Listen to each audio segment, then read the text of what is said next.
Okay, this segment is chrome polishing, and simply, after the chrome has been cleaned, there are many chrome polishes out on the market.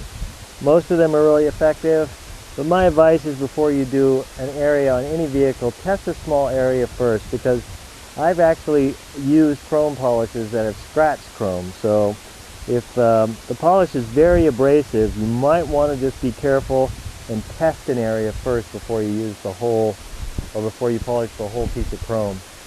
And it's just like a wax. You just apply it.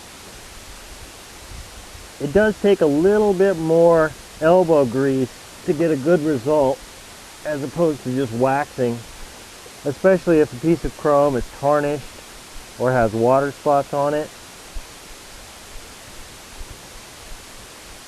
And a lot of times I'll just test an area before I completely remove all the product, make sure that the result's what I'm looking for before I remove everything. Okay, there we have polished chrome.